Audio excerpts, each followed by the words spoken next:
Hello everyone, আজকে চলে আসলাম সীতাকুণ্ড, চট্টগ্রাম বিভাগের মধ্যে পড়ছে এটি। এখন আমরা আছি চন্দ্রনাথ পাহাড়, যেটা সনাতন ধর্মের লোকজন পূজা উদযাপন করে থাকে। শত শত বৃদ্ধ মানুষজন এই পাহাড়ের আঁকাবাঁকা রাস্তা দিয়ে মেঠুপথ ধরে হেঁটে যায়। ওই যে আপনাদের যদি একটু জুম করে দেখাই আমি, চন্দ্রনাথ মন্দির, এই মন্দিরে মানুষজন আসে পূজা দিতে। এখনো পূজা চলতেছে, মানুষজন আসতেছে, ঘুরতেছে, দূর দূরান্ত থেকে চলে আসে। এই যে পাহাড়ের রাস্তা, আপনাদের এই ঢালু পথ যদি একটু দেখানোর চেষ্টা করি তাহলে বুঝতে পারবেন যে পাহাড় আসলেই সুন্দর, তবে একটু রিস্কেরও ব্যাপার থেকে যায়।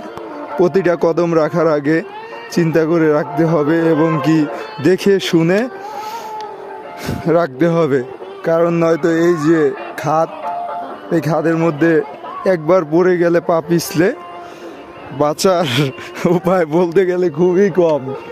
তো আপনারা যারা আসতে চান এই সীতাকুণ্ড, তারা একটু সতর্কতা অবলম্বন করবেন অবশ্যই নিজেদের সেফটির জন্য, এবং কি এই পাহাড় উপভোগ করতে চাইলে একটু কষ্ট করতেই হবে।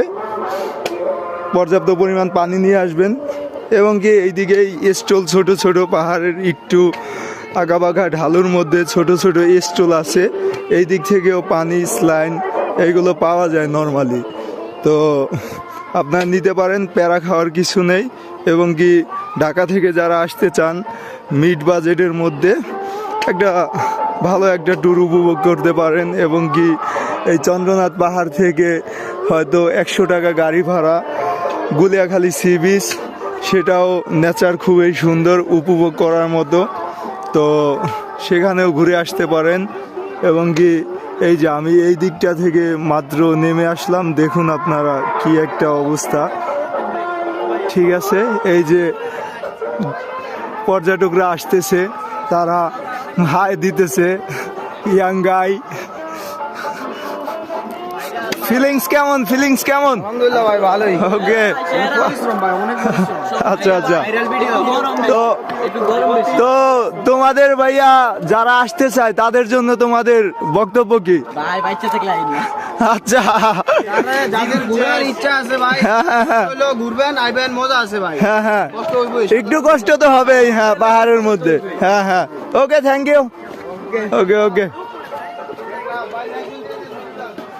ওকে, thank you so much everyone, ভালো থাকবেন।